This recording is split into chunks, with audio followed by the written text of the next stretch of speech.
बिस्मिल्लाहिर्रहमानिर्रहीम, अस्सलाम वालेकुम।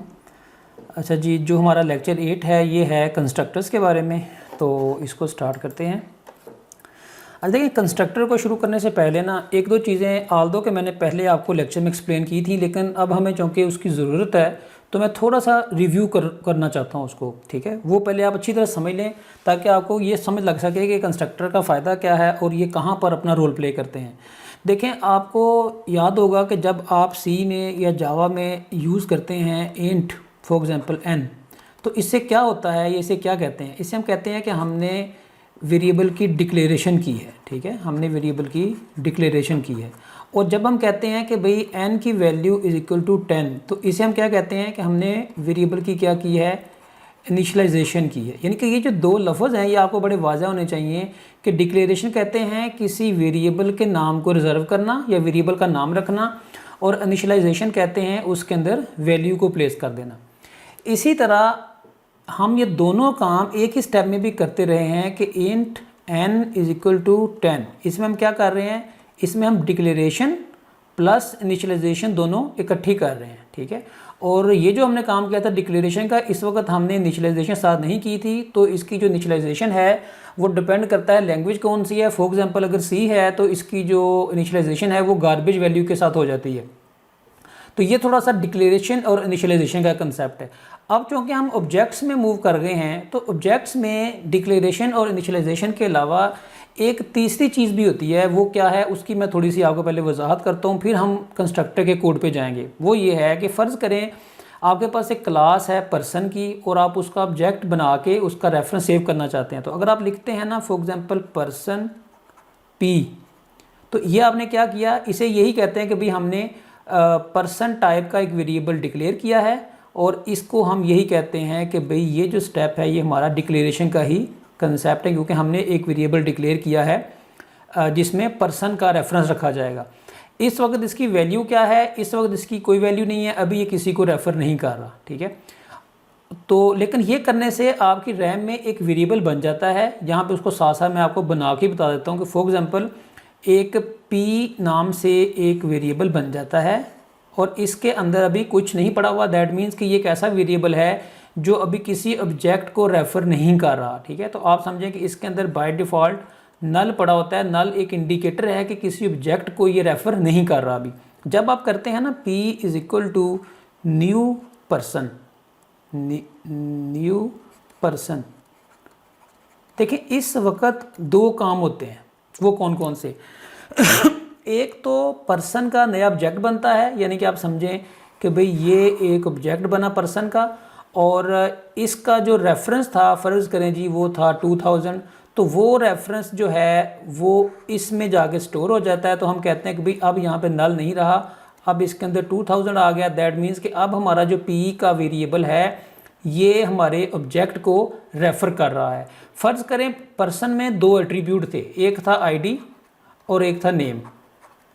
तो भाई जब हमारा ऑब्जेक्ट कंस्ट्रक्ट होता है उस वक्त इनकी वैल्यू क्या होती है, इनके हमारे जो इंस्टेंस एट्रीब्यूट्स हैं उनकी वैल्यू क्या होती है। पहले तो ये समझ लें कि ऑब्जेक्ट के कंस्ट्रक्ट होने के अमल को हम कहते हैं इंस्टेंसिएशन। इंस्टेंसिएशन क्योंकि हमने क्लास से एक नया ऑब्जेक्ट बनाया है। इस स्टेप को कहते हैं कि हमने एक ऑब्जेक्ट इंस्टेंशिएट किया है। जब हमारा ऑब्जेक्ट इंस्टेंशिएट होता है तो ये जो हम स्ट्रक्चर यूज़ करते हैं ना, न्यू पर्सन और ये ब्रैकेट लगा देते हैं, तो एक्चुअली हम एक कंस्ट्रक्टर को कॉल कर रहे होते हैं। अभी मैं बताता हूँ इसकी मज़ीद डिटेल के कंस्ट्रक्टर क्या होता है, कैसे डिफ़ाइन करते हैं।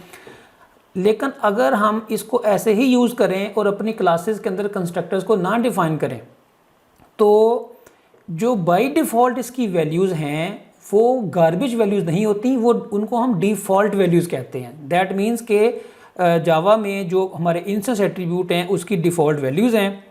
वो बस आपको पता है कि या तो हमारे इंस्टेंस एट्रीब्यूट जो है वो प्रिमिटिव टाइप के इंटीजर टाइप्स होंगी, तो उस केस में फॉर एग्जांपल अगर इसी की बात कर लें और कहें कि आईडी जो है वो एक इंटीजर है तो इसकी बाय डिफ़ॉल्ट वैल्यू 0 होगी। और जो नेम है इसकी टाइप स्ट्रिंग है यानी कि रेफरेंस टाइप है, तो इसकी जो बाय डिफ़ॉल्ट वैल्यू है वो नल होगी। नल मीन कि किसी ऑब्जेक्ट को पॉइंट नहीं कर रहा। इसी तरह अगर कोई बूलियन होता तो उसकी जो डिफ़ॉल्ट वैल्यू है वो फॉल्स होती। तो बस ये 3 ही कैटेगरीज हैं। तो ज़ीरो इंटीजर या इंटेग्रल के केस में या फ्लोट के केस में ज़ीरो, और जो रेफरेंस टाइप हैं जैसे आपकी अरेज हो गई, आपके ये जो ऑब्जेक्ट्स हैं ये सारे हो गए, इनके केस में नल, और अगर बूलियन लिया हो तो उस केस में उसकी वैल्यू फॉल्स। लेकिन देखें जैसे ये था कि हमने अपनी मर्ज़ी से वैल्यू इनिशलाइज़ की थी ना, इस फेज़ पे हमने कहा था इसकी वैल्यू 10 होनी चाहिए। तो अगर हम चाहते हैं कि जब हमारा ऑब्जेक्ट इंस्टेंशिएट हो तो इसकी वैल्यू डिफ़ॉल्ट वैल्यूज़ ना बने बल्कि हम जो सेट करना चाहते हैं वो वैल्यूज़ बने, तो देखें ये काम करने के लिए हमें कंस्ट्रक्टर यूज़ करना पड़ता है। यानी कि कंस्ट्रक्टर हमारी हेल्प करता है कि हम ऑब्जेक्ट कंस्ट्रक्शन के टाइम पे अपनी जो वैल्यूज़ हैं उनको हम अपनी मर्ज़ी से इनिशलाइज़ कर सकें। ठीक है, यानी कि हमने काम वही करना है इनिशलाइज़ करने का, लेकिन हमने डिफ़ॉल्ट वैल्यू की बजाय हम अपनी मर्ज़ी से कोई वैल्यू जो है वो इनिशलाइज़ करना चाहते हैं। मिसाल के तौर पे मैं चाहता हूँ कि अगर मैं ये लिखूँ ना न्यू पर्सन, मिसाल के तौर पे 1, तो इससे क्या हो कि 1 जो है ये यहाँ पे 0 ना स्टोर हो, यहाँ पे 1 स्टोर हो जाए। और अगर मैं कोई और भी साथ फॉर एग्जांपल नेम भी सेट करना है तो मैं यहाँ पे कॉमा डाल के नेम लिखूँ तो नेम भी यहाँ चला जाए। इस काम को करने के लिए हमें खुद से कोड लिखना पड़ता है। उसे कहते हैं कि हमें अपनी क्लास के अंदर जो है वो कंस्ट्रक्टर डिफाइन करना पड़ता है, तो फिर हम ये वाला काम कर सकते हैं। यानी कि जब ऑब्जेक्ट बने तो हम अपनी वैल्यू मर्ज़ी की उसको पास करें और वो वैल्यू जाकर इंस्टेंस जो एट्रीब्यूट है वहाँ पर सेव हो जाए। ये उसका 2-3 लफ्ज़ हैं जो बस आपको पता होना चाहिए कि डिक्लेरेशन क्या है, इंस्टेंशिएशन क्या है और इनिशियलाइजेशन क्या है। इनिशियलाइजेशन बाय डिफ़ॉल्ट भी हो जाती है लेकिन वो डिफ़ॉल्ट वैल्यू के साथ होती है, लेकिन कंस्ट्रक्टर बनाने का मकसद क्या होता है कि हम उसको डिफ़ॉल्ट वैल्यू के साथ नहीं बल्कि अपनी मर्ज़ी की किसी वैल्यू के साथ जो है वो हम इनिशियलाइज़ करना चाहते हैं। तो ये उसकी थोड़ी सी बैकग्राउंड होगी। अब हम जो है वो थोड़ी सी बात करते हैं कि अच्छा जी कोड से कि ये काम करेंगे कैसे। मतलब ठीक है ये थ्योरी तो समझ लग गई कि भाई जो हमारा कंस्ट्रक्टर है वो हमारे मर्ज़ी से हम वैल्यू इनिशियलाइज़ करेंगे, लेकिन करेंगे कैसे। तो इसको थोड़ा देखते हैं क्या है कि भाई जो कंस्ट्रक्टर है वो क्या होता है। It is a special method that is called eight the time of object construction या इंस्टेंशिएशन। यानी कि होता ये एक मेथड ही है लेकिन ये स्पेशल इसलिए है कि ये एक ख़ास टाइम पे कॉल होता है। यानी कि जब हमारा ऑब्जेक्ट बनता है ये उस वक्त कॉल होता है। ये बाकी मेथड्स की तरह नहीं होता कि भाई जब भी आपको ज़रूरत है आप इसका नाम लेके कॉल कर लें। ये बस जब ऑब्जेक्ट बनता है उसी वक्त ही कॉल होता है। ये क्यों यूज़ होते हैं, ताकि हम अपने जो वेरिएबल्स हैं ये इंस्टेंस एट्रीब्यूट्स हैं उसको हम इनिशियलाइज़ कर सकें। और इसका नाम क्या होता है, constructor name match with the class name. इसका जो नाम है वो क्लास नेम के साथ मैच करना चाहिए। और they do not return any value, ये कुछ रिटर्न नहीं करते। They mostly have public access modifier but it's not a requirement. अब ये जो 2 पॉइंट हैं इसको समझने के लिए हम एक डेमो करते हैं थोड़ा सा कि initialize ID and name of the person object. हम ये करते हैं कि जी आईडी और जो नेम है वो हम पर्सन के ऑब्जेक्ट का हम चाहते हैं कि इनिशियलाइज हो जाए। उसके लिए एक बेसिक सा कोड लिखते हैं ताकि ये बात जो है वो अच्छी तरह वाज़ह हो जाए।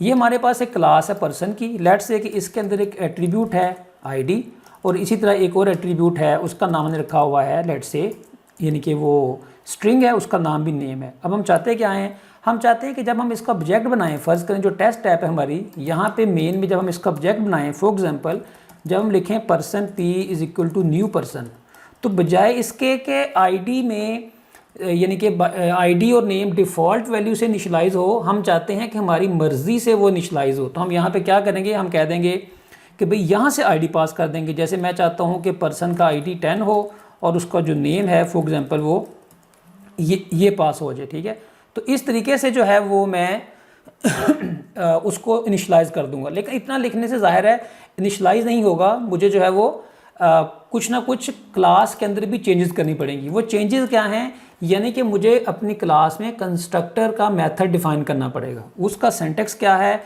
पहले हम उसका एक्सेस मॉडिफायर लिखते हैं जो कि आम तौर पर पब्लिक होता है। ठीक है, और फिर उसकी रिटर्न टाइप जो है वो हम नहीं लिखते। देखें ना, आम जो मेथड होते हैं उसमें हम या अगर कोई रिटर्न टाइप ना हो तो हम वॉइड लिख देते हैं, वरना अगर जो भी उसकी रिटर्न टाइप है वो लिख देते हैं। लेकिन कंस्ट्रक्टर एक ऐसा मेथड है जिसकी हम रिटर्न टाइप लिखते ही नहीं है, यानी कि हम वॉइड भी नहीं लिखते।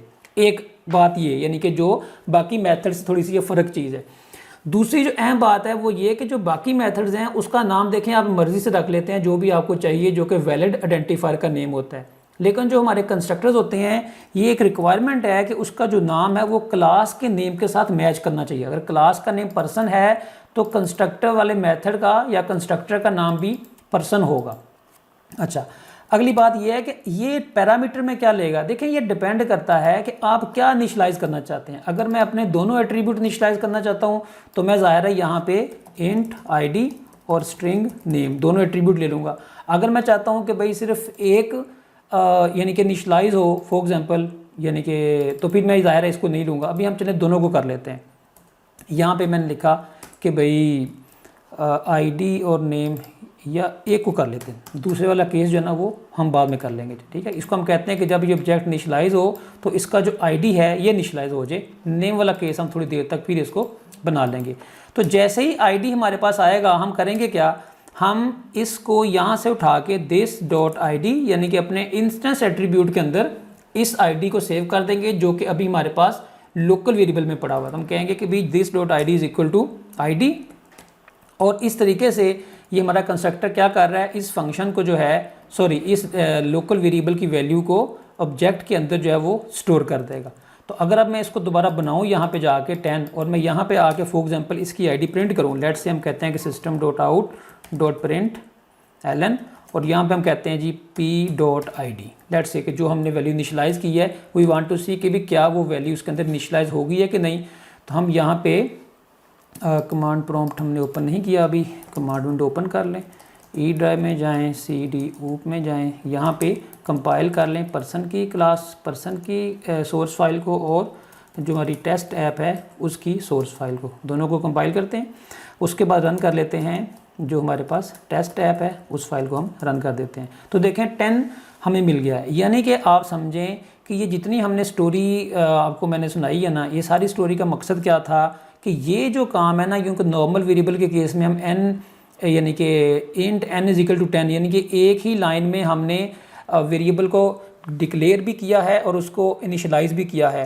तो ये जो लाइन हमने कोड की लिखी है ये भी उसी से मैचिंग ही है, ठीक है, कि हमने एक ही लाइन में पर्सन p नाम का एक वेरिएबल भी डिक्लेयर किया है, यानी कि p एक वेरिएबल है जो कि पर्सन टाइप के ऑब्जेक्ट को रेफ़र करेगा, ना कि हमने सिर्फ वेरिएबल डिक्लेयर किया है बल्कि हमने ऑब्जेक्ट को कंस्ट्रक्ट भी कर लिया है, ठीक है। अच्छा, एक्सक्यूज़ मी, ना कि सिर्फ कंस्ट्रक्ट किया है या इंस्टेंशिएट किया है बल्कि हमने अपनी मर्ज़ी का डेटा पास करके उसको ना डिफ़ॉल्ट वैल्यू की बजाय उसके आईडी के एट्रीब्यूट को अपनी मर्ज़ी की वैल्यू से इनिशियलाइज़ कर दिया। यानी कि ये मेन ऑब्जेक्टिव है हमारे कंस्ट्रक्टर्स का कि हम अपनी मर्ज़ी से जो डिफरेंट इंस्टेंस एट्रीब्यूट्स की वैल्यूज़ हैं उसको जो है वो इनिशियलाइज़ कर सकें।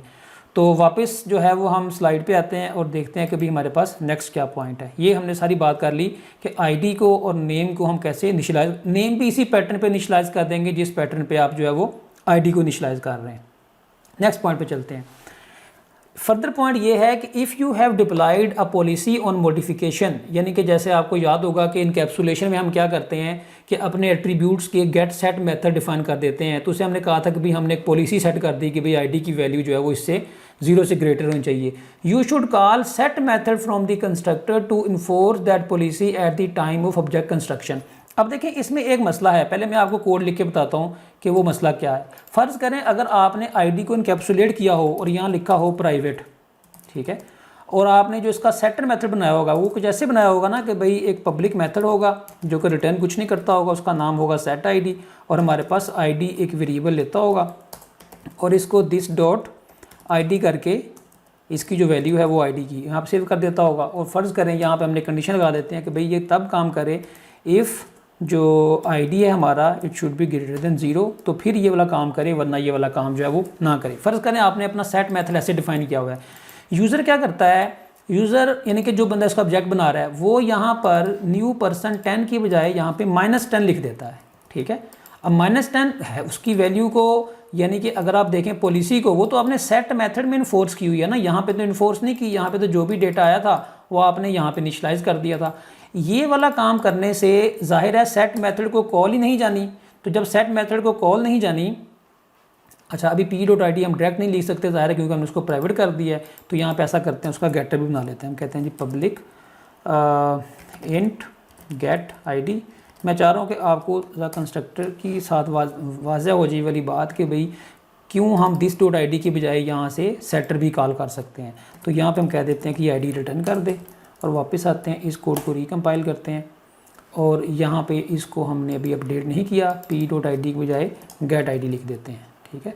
और जो भी आईडी आएगा वो ये रिटर्न कर देगा और ये हमारा कोड जो है वो कंपाइल हो गया। अब रन करें तो देखें -10 स्टोर हो रहा है। उसकी वजह क्या है? क्योंकि आपने ऑब्जेक्ट बनाते वक्त जो डेटा उसने पास किया था वो डायरेक्टली आपने उसके इंस्टेंस वेरिएबल के अंदर सेव कर दिया है, कोई कंडीशन नहीं लगाई। अब एक तो तरीका ये है कि यहाँ पर भी कंडीशन लगा दें कि भाई if I D is equal to this, I D is greater than 0, तो तब ये वाला काम करें। लेकिन इस अप्रोच में नुकसान ये है कि देखें अभी तो हमारी पॉलिसी बड़ी बेसिक सी है ना कि आई डी की वैल्यू 0 है। फ़र्ज़ करें आपकी ये जो पॉलिसी है ये बहुत यानी कि ज़्यादा लेंथी कोड हो कि आप सिर्फ आईडी की वैल्यू 0 नहीं चेक करते। लेट्स से कि एक अकाउंट ओपन होता है और आप उसकी कोई भी जो पैरामीटर है वो सेट करने से पहले कोई 10 चीज़ें वेरीफाई करते हैं और उसके बाद वो डेटा अपडेट करते हैं, तो वो वेरिफिकेशन का कोड आपने यहीं लिखा होगा। दैट मीन्स कि आपका सिंपल एक चेक नहीं होगा, एक की बजाय यहाँ पे tens of lines of code हो सकता है। तो इसका मतलब ये हुआ कि हमें ये जो कोड है ये हमारी डुप्लीकेशन हो गई ना इस कोड की और इस कोड की। तो हम इस डुप्लीकेशन को अवॉइड करने के लिए ये करते हैं कि जो हमने पॉलिसी एक जगह डिफाइन की है उसी को यहाँ से कॉल कर देते हैं। हम कहते हैं जी जो सेट आईडी यानी कि आईडी को सेट कर दो, किसको, यानी कि देखा ना जो लोकल मेथड है ये हमारा, तो ये हम अपने दूसरे मेथड से कॉल तो कर ही सकते हैं। तो इस तरीके से हमारा आईडी जो है वो सेट हो जाएगा और अगर इसकी वैल्यू यानी कि अगर इस ये जो हमारी कंडीशन है उसको ये फुलफ़िल ना करता हुआ तो ऑटोमेटिकली ये जो है ये सेट नहीं होगा। तो इनके हमारी जो पॉलिसी सेट आईडी में हमने इम्प्लीमेंट की थी वो हमने पर्सन के यानी कि कंस्ट्रक्टर से कॉल करके उसको हमने इन्फोर्स करवा दिया। तो इस तरीके से हम अपनी जो सेटर्स हैं वो भी कॉल कर सकते हैं, पर्सन की जो कंस्ट्रक्टर है वहाँ से उनको कॉल कर सकते हैं। आगे चलते हैं।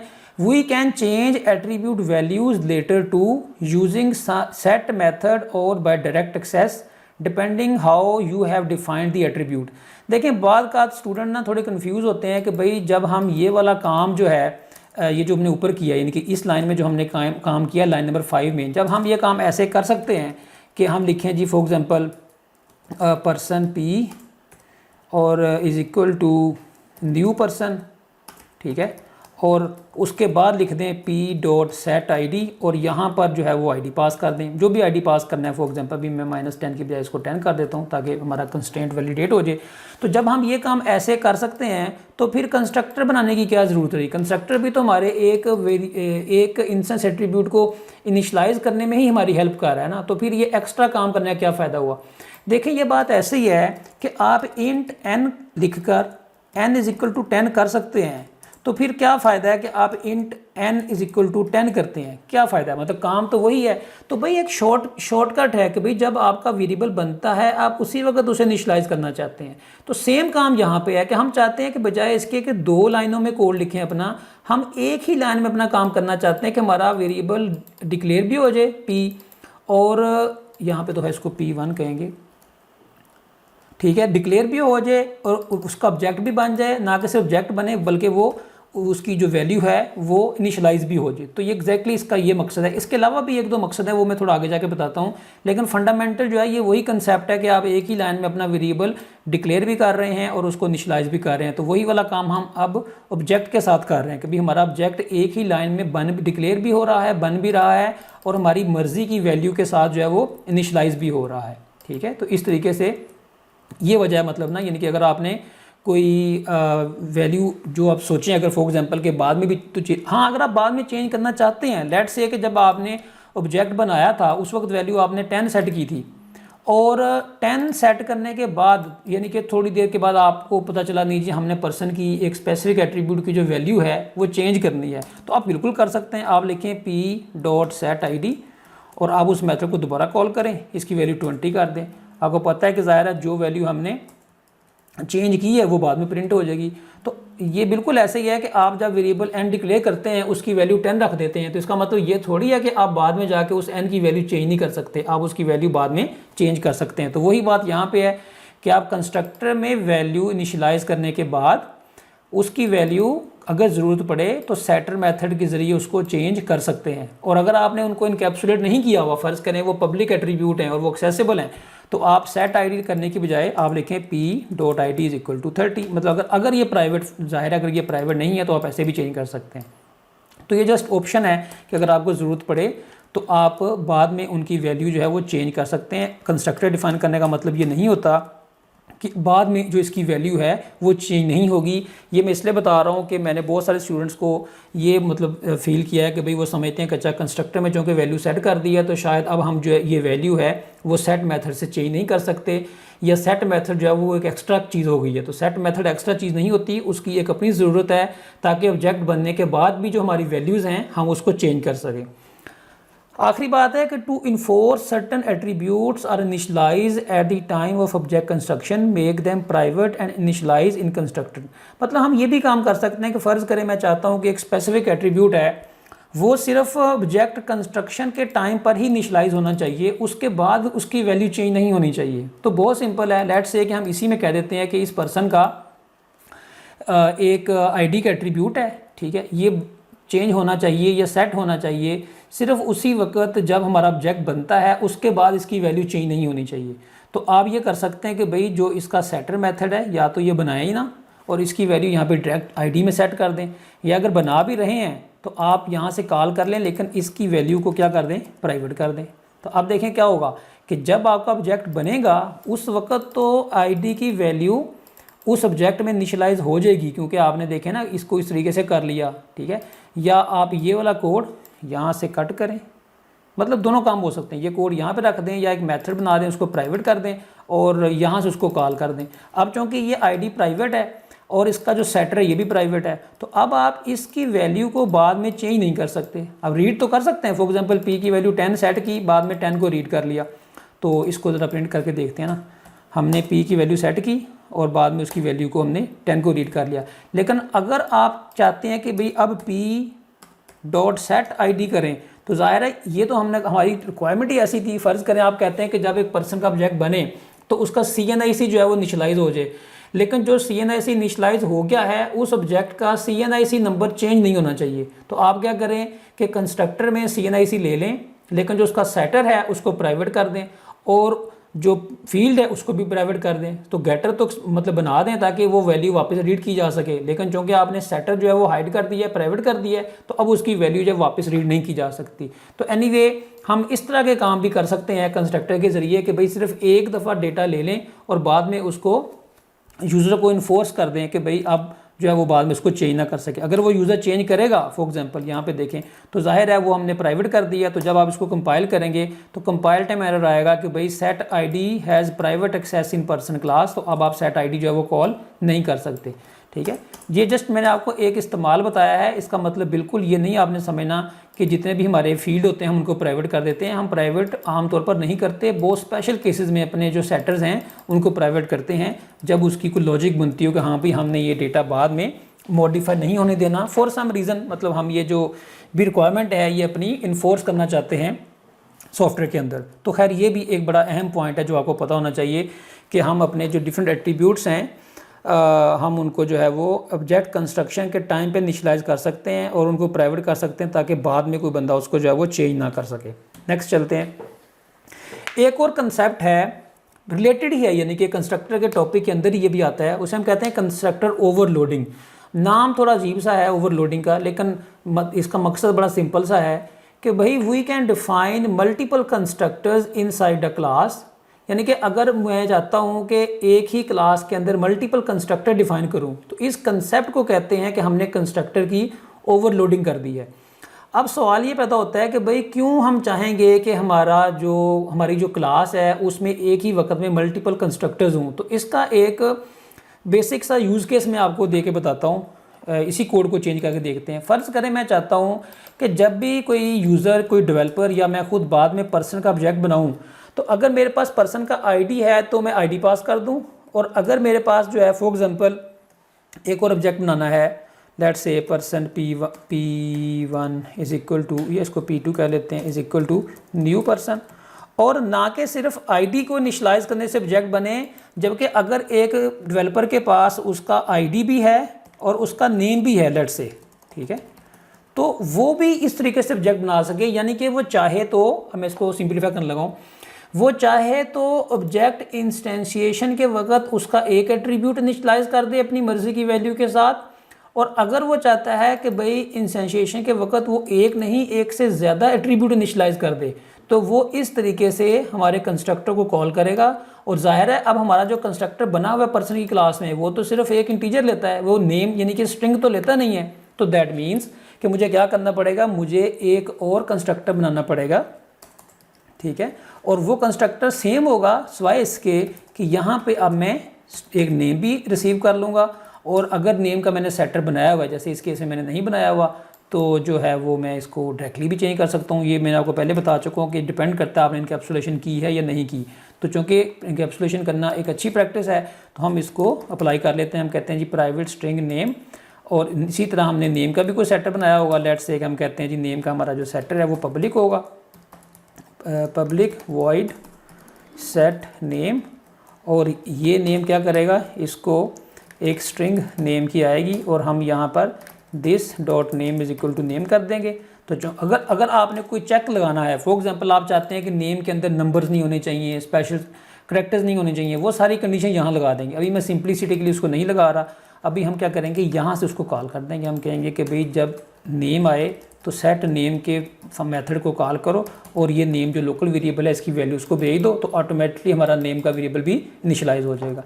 इसी तरीके से जो है वो हम ज़ाहिर है इसका सेटर बनाया है, तो अब हम इसका गेट भी बनाना चाहिए। हम यहाँ पे कहते हैं कि भाई पब्लिक, वैसे बेहतर ये कि इसके गेटर सेटर इकट्ठे बनाए जाए, यानी कि ये इसको यहाँ पे कोड को शिफ्ट किया जाए और ये एक लाइन का गैप यहाँ बना देते हैं, और यहाँ पे जाके कहते हैं कि पब्लिक स्ट्रिंग रिटर्न करेगा, इसका नाम है गेट नेम, और ये रिटर्न कर देगा हमारे नेम के एट्रीब्यूट को। तो इस तरीके से हम अपने फील्ड्स को इनकैप्सुलेट करके यहाँ से जो है वो कॉल भी कर सकते हैं। तो ये जो कंसेप्ट है कि एक क्लास में हमने एक की बजाय दो कंस्ट्रक्टर बना दिए हैं, this concept is called constructor overloading, यानी कि हमने कंस्ट्रक्टर को जो है वो ओवरलोड कर दिया है।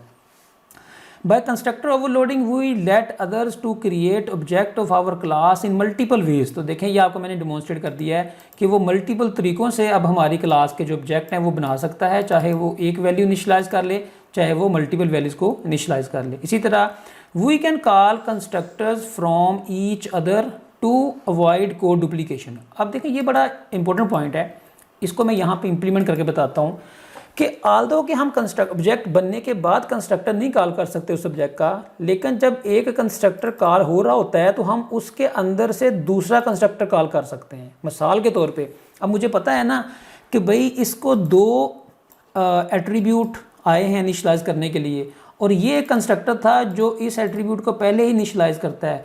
तो हो सकता है ना कि इसके अंदर हमने काफ़ी डिटेल लॉजिक लिखी हो कि भाई जब ये आईडी आएगा तो इसके ऊपर कोई फर्दर प्रोसेसिंग करनी है इसको इनिशियलाइजेशन के वक्त, तो बजाय इसके कि हम वो सारा कोड यहाँ पे कॉपी करें, हम इस जगह से इस कंस्ट्रक्टर को कॉल कर सकते हैं। फॉर एग्जांपल कैसे करेंगे, हम यूज़ करेंगे दिस का कीवर्ड और ब्रैकेट में आईडी पास कर देंगे, ठीक है। तो इस तरीके से ये दिस मीन के हम इसी क्लास के कंस्ट्रक्टर को कॉल कर रहे हैं, आईडी मीन के उस कंस्ट्रक्टर को जो सिंगल पैरामीटर लेता है इंट टाइप का, तो वो ये वाला कंस्ट्रक्टर है। तो इससे क्या होगा कि यानी कि जब हम दो पैरामीटर पास करेंगे, यानी कि ये वाली जो लाइन है, तो इस लाइन के ऊपर पहले कॉल यहाँ पर आएगी, उसके बाद सेट यानी कि हम एक और कंस्ट्रक्टर को कॉल भेज देंगे, ये कॉल होगा, ये आईडी को सेट करेगा, वापस कॉल इधर आएगी और ये नेम को सेट कर देगा। तो इस तरीके से हम एक से ज़्यादा जो अगर कंस्ट्रक्टर्स बनाए हों तो हम उसको एक दूसरे में से कॉल कर सकते हैं दिस का जो कीवर्ड है उसको यूज़ करके, और पैरामीटर में या आर्गूमेंट में उसका जो भी वैल्यू है वो हम उसको पास कर देते हैं।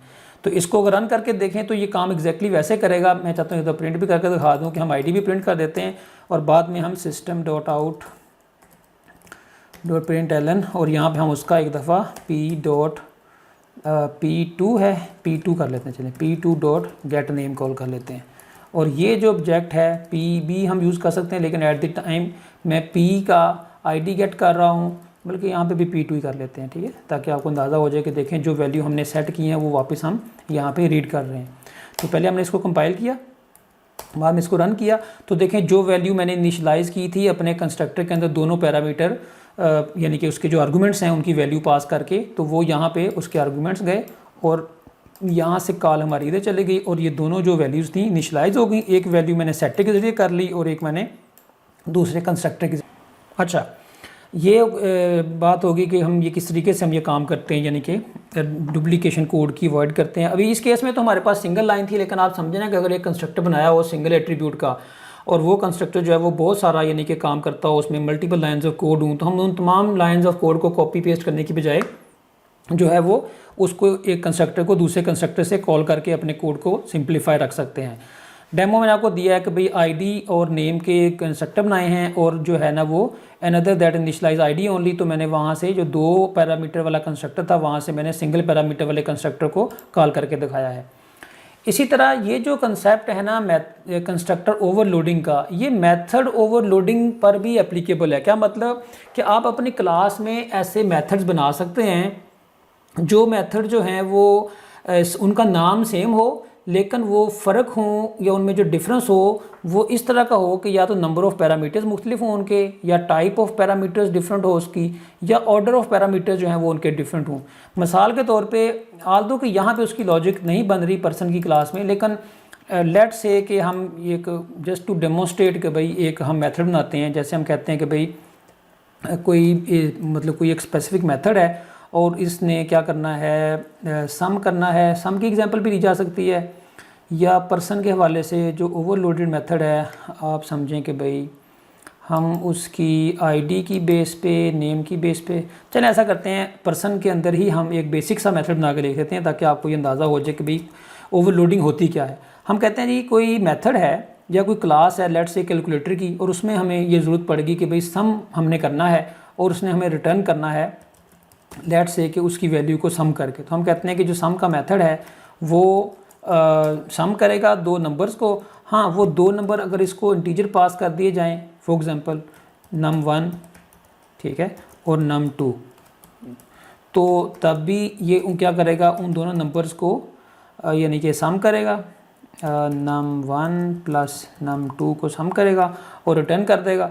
और इसी तरह अगर मैं कहता हूँ कि भाई अगर एक मेथड ऐसा हो जो इसको 2 नंबर्स की बजाय यानी कि इंटीजर की बजाय अगर 2 डिफरेंट यानी कि टाइप के पैरामीटर दिए जाएं तो ये उनको भी मतलब प्रोसेस कर दे, तो ये मैंने लार्जर टाइप इसलिए लिया ताकि तमाम रिजल्ट इसके अंदर कैरी हो जाए। तो मैं क्या करूँगा, एक और पैरामीटर यहाँ डिफाइन कर दूँगा और यहाँ पे कह दूँगा कि भाई अगर ये इसको डबल वैल्यूज़ यूज़र पास करे तो तब भी ये फंक्शन जो है ये अपना ऑपरेशन जो है वो परफॉर्म करे, तो ये दोनों को मतलब सम करके जो है वो रिटर्न कर देगा। इसी तरह जो है अगर आप कहते हैं कि नहीं जी यहाँ पर जो फ्लोट वैल्यूज़ हैं वो भी मतलब काम कर सकें, मतलब फॉर एनी रीज़न आप फंक्शन का नाम या मेथड का नाम सेम रखना चाहते हैं लेकिन आप चाहते हैं कि भाई उसके जो पैरामीटर्स हैं वो मुख्तलिफ हैं। अब वो मुख्तलिफ कैसे हो सकते हैं, वो उसकी मैंने ये एग्जांपल्स दी हैं कि हो सकता है वो डिफरेंट हों बाय नंबर ऑफ़ पैरामीटर, यानी कि फॉर एग्जांपल इसके 2 पैरामीटर हैं इसके 4 हो जाएँ, ठीक है। या आप कहते हैं जी उनकी टाइप ऑफ पैरामीटर मुख्तलिफ हो, जैसे देखें यहाँ पर इंटीजर है यहाँ पर डबल है। और इसी तरह ऑर्डर ऑफ पैरामीटर, जैसे यहाँ पे पहले इंटीजर आ रहा है बाद में अगर स्ट्रिंग आ रहा हो किसी और केस में, और यहाँ पे आप स्ट्रिंग पहले लिख दें और इंटीजर बाद में लिख दें, तो इस तरीके से जो आपके पैरामीटर का जो ऑर्डर है या टाइप है वो मुख्तलिफ होनी चाहिए। लेकिन आपको जो जावा है वो ये चीज़ अलाउ करता है कि भाई आप एक ही नाम के जो मेथड्स हैं वो एक क्लास के अंदर जो है वो डिफ़ाइन कर सकते हैं। हाँ, इनकी जो रिटर्न टाइप है वो सेम होनी चाहिए, और ये मैंने यहाँ पे पॉइंट लिखा भी है कि the return type of such method is kept same generally, मतलब आम तौर पे। इसमें 1-2 एक्सेप्शंस हैं, वो जब हम इनहेरिटेंस का टॉपिक पढ़ेंगे फिर बताऊंगा कि वो एक्सेप्शंस क्या हैं और वहाँ पे रिटर्न टाइप डिफरेंट होती है, लेकिन वो मतलब कौन से केसेस हैं कि वो डिफरेंट वाली जो टाइप है वो काम करती है, वरना ऐसे सिनेरियोज में वो काम नहीं करेगी। तो ये एग्जांपल है एक तरह की कि भाई आप जो है वो इस तरीके से जैसे कंस्ट्रक्टर ओवरलोडिंग में काम करते हैं कि आप उसको यानी कि यूज़ कर लेते हैं एक ही। यही काम हमने यहाँ किया ना कि पर्सन यानी कि मेथड का नाम सेम है, यहाँ पे 1 पैरामीटर है यहाँ पे 2 पैरामीटर हैं, तो ये इसको कंस्ट्रक्टर ओवरलोडिंग कह देते हैं। और अगर कोई मेथड ऐसे बना लें कि भाई वो नाम उनका सेम हो लेकिन उनमें फ़र्क हो यानी कि इन पैरामीटर्स के लिहाज से, तो फिर हम उनको कह देते हैं कि ये हमने क्या की हुई है अपनी क्लास के अंदर, हमने मेथड ओवरलोडिंग की हुई है। तो एनीवे ये बेसिक सा कंसेप्ट है मेथड ओवरलोडिंग का, तो ये भी अब आपको यहाँ पर थोड़ा सा अंदाज़ा होना चाहिए ये क्या है। टेस्ट टैब में जाके ज़ाहिर है आप सम को भी कॉल कर सकते हैं, लेकिन जो है वो यहाँ पे हम कहते हैं जी फॉर एग्जांपल सम को कॉल करो, और कॉल कैसे करना है, इसको हम कहते हैं जी 4.5 पास कर दो और 8.9 पास कर दो, लेट्स से, और जो भी ये रिटर्न करता है इसको system.out.println करके इसको प्रिंट कर दो। तो जो भी इसका रिज़ल्ट होगा वो ये प्रिंट कर देगा, सम का जो भी फंक्शन रिज़ल्ट आएगा। ज़ाहिर है सम जो है वो पर्सन के अंदर है तो p2.sum कर लेंगे। तो ये मैं बस थोड़ी सी मिसमैच हो गई है कि पर्सन की क्लास में सम डिफाइन कर दिया, आप समझें कैलकुलेटर की क्लास है उसमें कोई ऐसा काम है, या अगर पर्सन की क्लास है तो पर्सन का कोई बिहेवियर है, वो 2-3 डिफरेंट वेरिएशंस हैं सेम बिहेवियर की, तो हम वहाँ पे भी ये वाला काम इस तरीके से जो है वो यूज़ कर सकते हैं। इसको इस तरीके से आपके कंपाइल करें और उसके बाद उसको रन करें तो देखें जो भी उसका सम है वो आपको रिटर्न कर देगा।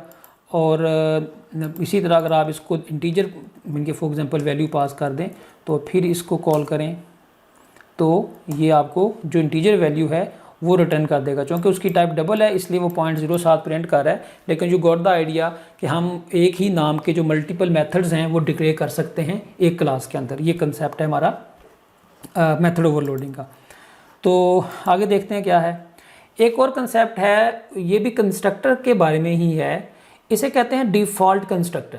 डिफ़ॉल्ट कंस्ट्रक्टर क्या होता है, it's not mandatory to define constructor in a class when we don't define a constructor compiler automatically provide the default constructor. आपने देखा होगा कि जब हम कोई कंस्ट्रक्टर डिफाइन नहीं करते किसी क्लास में, मिसाल के तौर पे पर्सन की क्लास है और हमने पहले कंस्ट्रक्टर डिफाइन नहीं किए थे, जैसे हमने स्टूडेंट की क्लास की एग्जांपल ली थी, ठीक है। लेट्स से कि मैं यहाँ पे इस कोड को थोड़ी देर के लिए कमेंट कर देता हूँ, ठीक है। ये जो कंस्ट्रक्टर का कोड है इसको हम थोड़ी देर के लिए कमेंट कर देते हैं। तो इस अगर हमने ये काम किया हो तब भी तो हम इसका ऑब्जेक्ट बना ही सकते हैं ना, बस ये है कि हम ये चीज़ नहीं पास कर सकते। अब हमें जो ऑब्जेक्ट बनाना है हम उसको ऐसे नहीं बनाएंगे, हम उसको बनाते वक्त for example person p is equal to new person लिखेंगे।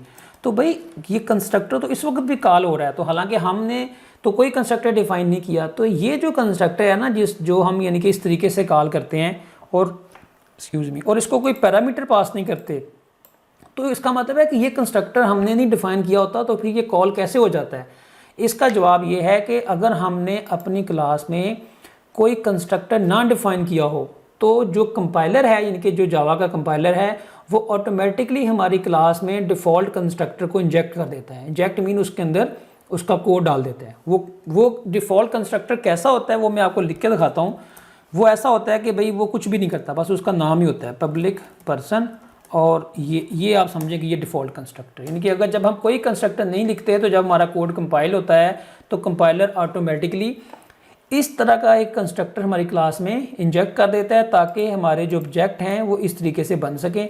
तो जाहिर है ये क्या काम कर रहा है, कुछ भी काम नहीं कर रहा। दैट मीन्स कि जो हमारी जितनी भी वैल्यूज़ हैं, जो इंस्टेंस एट्रीब्यूट्स हैं, वो सारे के सारे डिफ़ॉल्ट वैल्यू से इनिशलाइज हो जाएंगे क्योंकि हम इसमें कोई एक्टिविटी जो है वो परफॉर्म नहीं कर रहे।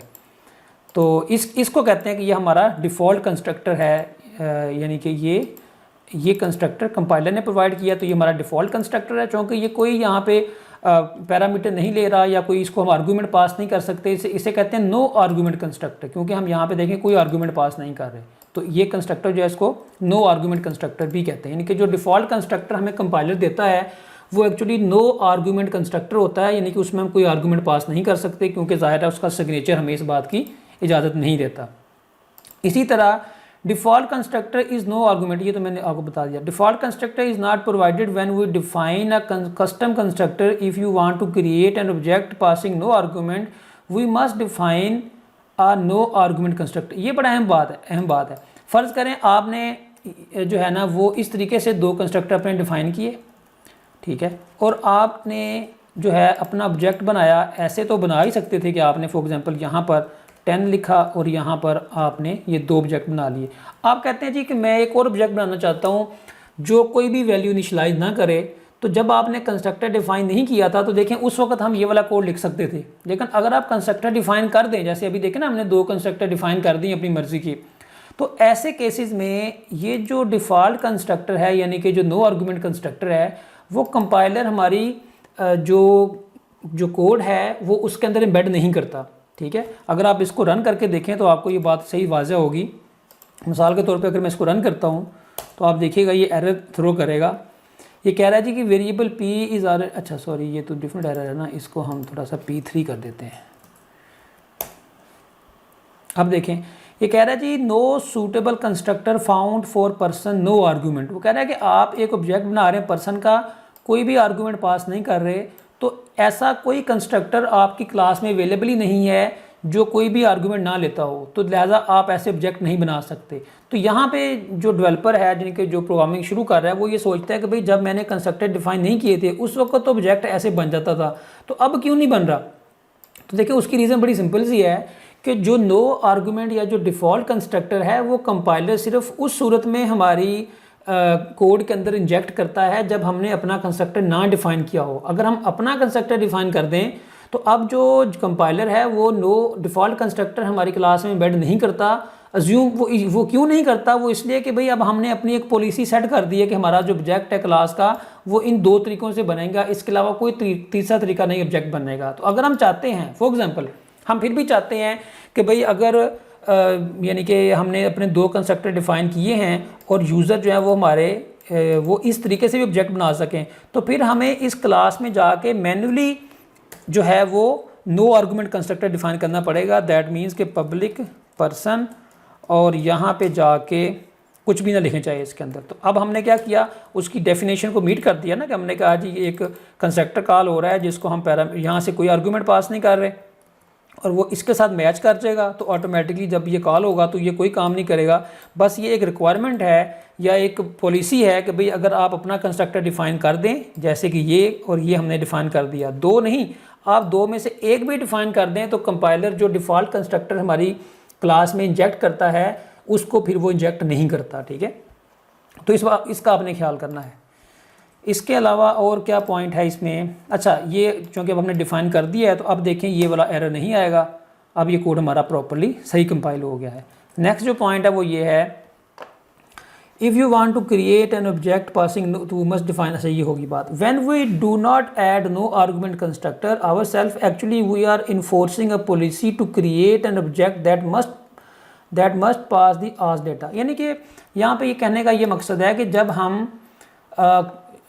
हम ये जो कंस्ट्रक्टर डिफ़ाइन कर देते हैं, यानी कि ये 2 जैसे हमने डिफ़ाइन किए हैं, तो हमने एक तरह की सिर्फ कंस्ट्रक्टर ही डिफ़ाइन नहीं किया, हमने एक तरह की पॉलिसी भी डिफ़ाइन कर दी है कि ये ऑब्जेक्ट सिर्फ उसी सूरत में बनेगा कि इसको बनते वक्त जो डेवलपर है वो आईडी पास करे या फिर आईडी और नेम पास करे, तीसरा कोई तरीका नहीं है सब्जेक्ट को बनाने का। तो एक तरह की ये पॉलिसी है ना, तो आप समझें कि इस पॉलिसी की वजह से उसको डिफ़ॉल्ट कंस्ट्रक्टर नहीं मिलता, ताकि जो दूसरे डेवलपर्स हैं वो इस पॉलिसी को वायोलेट करके ऑब्जेक्ट ना बना सकें। तो इसलिए चूँकि ये हमें पता है ना कि हम अलाउ करना चाहते हैं डेवलपर्स को कि वो कोई भी आर्गूमेंट पास ना करें तब भी ऑब्जेक्ट बन जाए, तो इसलिए हमें फिर यहाँ पे ये वाला कंस्ट्रक्टर जो है ये डिफ़ाइन करना पड़ता है, अगर आप अलाउ करना चाहते हैं कि भाई वो आर्गूमेंट पास किए बगैर भी ऑब्जेक्ट जो है वो बना सकते हैं। वरना वो जो JVM है वो इनको एक पॉलिसी के तौर पर लेता है कि भाई चूँकि अब डेवलपर ने एक पॉलिसी डिफ़ाइन कर दी है कि या तो ऑब्जेक्ट इस तरीके से बनेगा या इस तरीके से बनेगा, तो अब वो ऑटोमेटिकली जो उसका डिफ़ॉल्ट बिहेवियर है वो आपकी क्लास के अंदर जो है वो इंजेक्ट नहीं करता। तो ये भी एक पॉइंट आपको थोड़ा वाज़ह होना चाहिए। इसी तरह ये पॉइंट क्या है, initializing attributes in constructor, generally no argument constructor have empty body but it is not mandatory, you can initialize attribute inside the constructor.